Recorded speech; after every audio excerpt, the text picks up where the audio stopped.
I've seen some predictions on times. I think we need to allow for two possibilities with D'Amato of her breaking the American record. I think there's the one scenario where she basically runs an equivalent to Houston performance, but the course is faster and it's a better day. And she runs 2:19:02 or she runs 2:18:59. But I think there's also another possibility of her not just breaking the record, but her smashing it, right?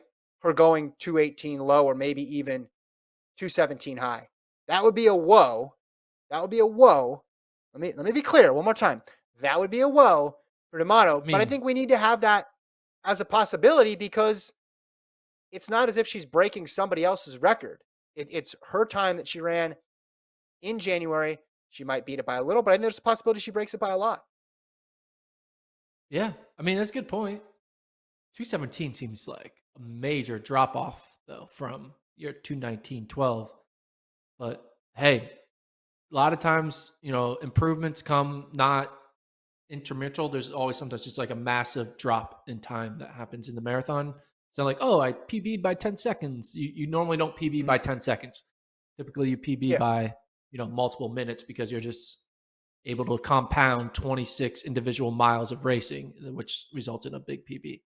Um, but yeah, I mean, 217 would be wild. It would definitely reset the record books and make the rest of the U.S. women, the current and the future, kind of reevaluate what they're capable of. If Keira Mhm. can, late in her career, go in the same year run 219.12 and then another two and then a 217. I mean, oof, Yeah. maybe we're getting ahead of Well, ourselves. Maybe we're getting a little too well, excited no, because of the weather. Maybe the cold weather forecast is messing with our heads with thinking now 217s are happening. I mean, Houston is fast. Houston's a fast course, but Berlin is faster. The competition's going to be deeper. I thought I was crazy, and then I got support here via the inbox. This is Tom who wrote in. Lives in Richmond. Followed Kira's Okay. progression. Tom says, based on her shorter distance PRs, I'm thinking 217 because of her endurance based training. He says, do you want to go down that road? I guess I'm getting up at 2, 3 o'clock range to watch the race because folks will be texting me anyway. Can't wait for the post event show.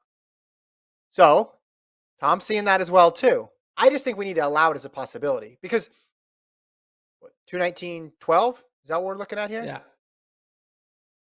To get to I mean, it's only a minute away. 2:17:59, It's a minute 12 away. 70, Yeah, it's a minute 73, 13 away. yeah, 73 seconds. Yeah. So you can do the math. She can shave off some time. It's a possibility.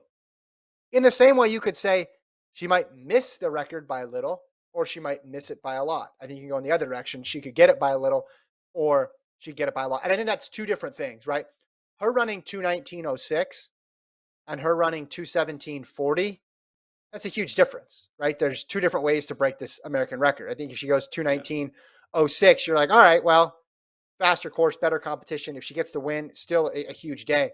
But then if you're going into the 2:17s or going 2:18 low, I think you're entering a different stratosphere as it pertains to the women's marathon globally right now. So don't just look for if she breaks it. Obviously, look a little bit deeper. It's not just if she breaks it, it's by how much.